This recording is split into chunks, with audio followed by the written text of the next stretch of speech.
धारी देवी मंदिर है ना, धारी देवी मंदिर देख के आएंगे अभी दूसरी बार।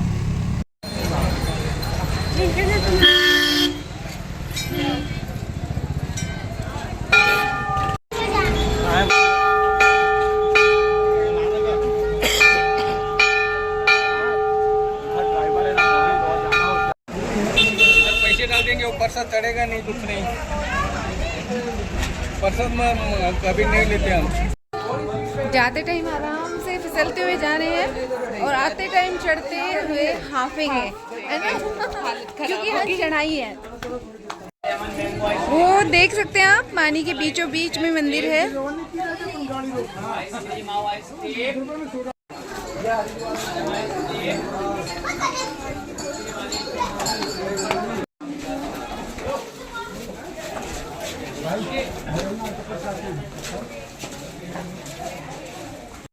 प्राचीन मान्यताओं के अनुसार धारी देवी को चारों धामों की रक्षक माना जाता है। कहते हैं कि जब धारी देवी माता प्रसन्न होती है तो पूरा उत्तराखंड खुशहाल दिखाई देता है। ये भी मान्यता है कि धारी देवी 7 भाइयों की इकलौती बहन थी। जब वो पैदा हुई थी उनका रंग बिल्कुल काला था और उनके भाई उन्हें बहुत प्यार करते थे, लेकिन बाद में बड़े होने पर पता चला कि धारी देवी के जो नक्षत्र हैं उनके भाइयों के लिए शुभ नहीं है और 5 भाइयों की मृत्यु हो चुकी थी।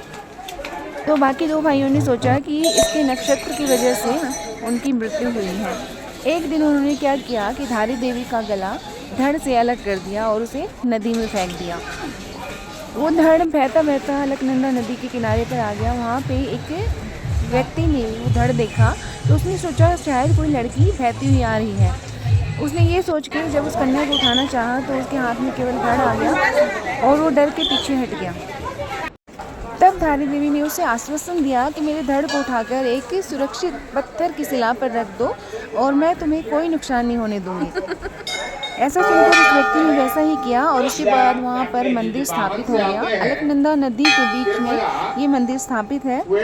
कहा जाता है कि ये मंदिर एक दिन में 3 बार अपने स्वरूप को, जो मतलब उसकी आभा मंडल या ये कहिए जो उसकी मूर्ति की भाव भंगिमाएँ हैं वो बदलती ही रहती हैं।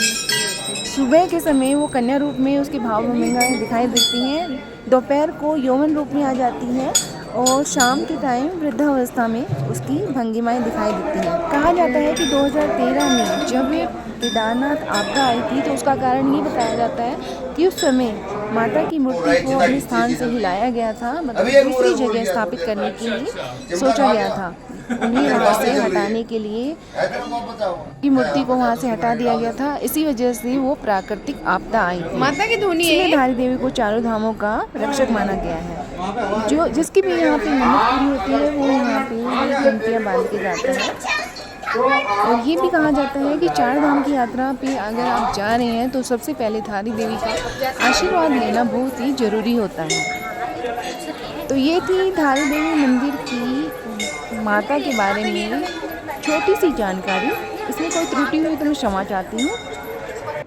मूर्ति के दर्शन मैं आप लोगों को नहीं करवा सकती क्योंकि यहाँ पे फ़ोटो लेना मना है। तो बस बाहरी जो रूप है मंदिर का उसके आप दर्शन कर सकते हैं और माता रानी से अपनी प्रार्थना कर सकते हैं, अपनी मन्नत मांग सकते हैं। इतना ही, बस इतनी सी कोशिश है मेरी आप लोगों के लिए। तो चलिए, दर्शन हमने कर लिए हैं, माता का आशीर्वाद ले लिया है। वापस जाते टाइम हल्का सा आपको दबाव महसूस होता है, यूँ लगता है थोड़ी सी चढ़ाई होती है। तो जिंदगी भर हाथ पकड़ के ना चले हो ना, माता रानी कहती है बेटा हाथ पकड़ ले।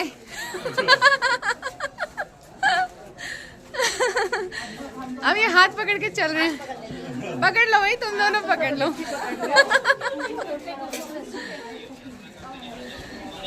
हाथ पकड़िए, लटक रही है हाथ पे।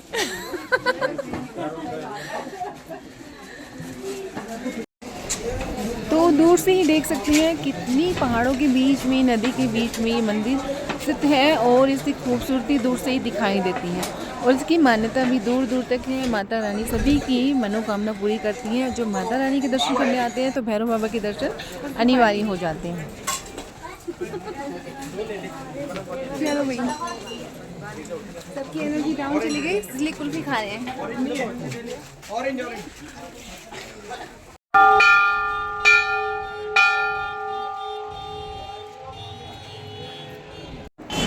यहाँ पे आप देख सकते हैं कितने सारे आम लगे हुए हैं और साथ साथ माल्टा वगैरह भी लगे हुए थे। मतलब प्राकृतिक जो हरियाली है वो यहाँ पे आप देख सकते हैं। पहाड़ों की सुंदरता अलग है, पहाड़ों के जो फूल होते हैं उनकी सुंदरता अलग होती है। ये अलकनंदा नदी बह रही है पहाड़ों के बीचों बीच। तो चलिए माता रानी के दर्शन कर हम अगले पड़ाव पर निकल पड़े हैं। अभी कहीं रुक कर थोड़ी सी हम पेट पूजा करेंगे, उसके बाद हम अपने बद्रीनाथ यात्रा के लिए जहां हमने होटल बुक किए हैं वहां पे ठहरेंगे और सुबह फिर अपने दर्शन करेंगे। तो आप लोग भी तैयार रहिएगा दर्शन करने के लिए। ये देखो एक और वो देखो एक।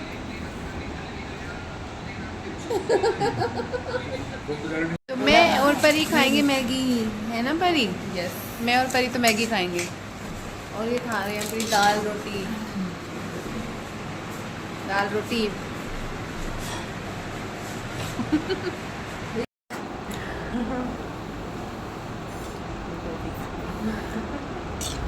बोला हाँ बोला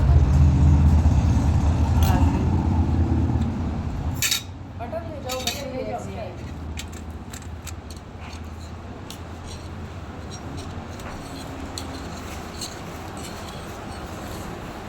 पानी के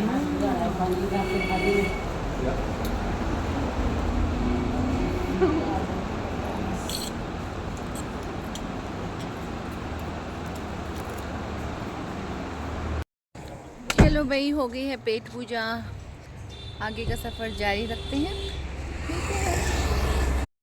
आगे भी है काठगोदाम तक। हाँ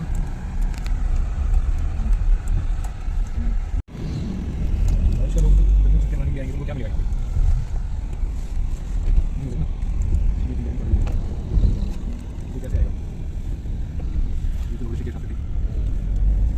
ज़्यादा तो 2 किलो ये धाम के लिए आती है, दर्शन के लिए। बच्चों को घुमाने के लिए आई। हम पहुंच चुके हैं चमोली में। चमोली गांव, डिस्ट्रिक्ट है, चमोली डिस्ट्रिक्ट है। बद्रीनाथ वगैरह सब इसी के अंदर पड़ते हैं। अच्छा, ओ ऐसा क्या? धीरे धीरे सूरज ढलने को है और ढलते सूरज की भी आप पहाड़ों पे खूबसूरती देख सकते हैं। अभी हो सकता है बद्रीनाथ की साइड जाते हुए हमें जाम मिल सकता है।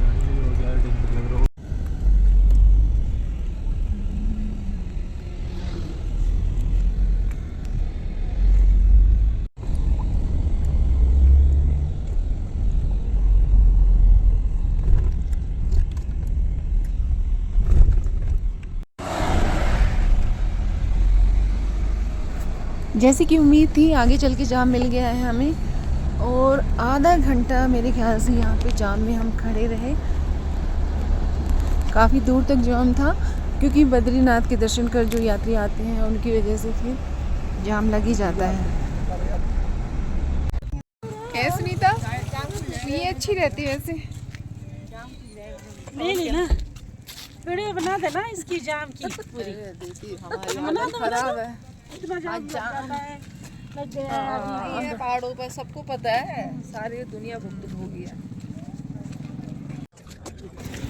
देख सकते हैं आप कितना लंबा जाम है और फिर हम गाड़ी से उतर के बस पैदल ही चल पड़े।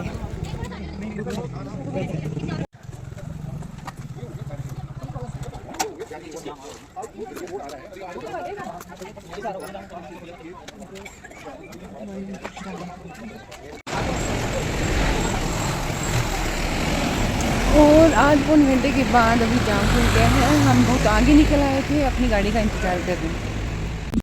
तो 11:15 हो चुके हैं और हम लोगों ने होटल में एंट्री कर ली है। काफ़ी ठंड है यहाँ पे। तो मिलते हैं सुबह। Tata bye bye, good night.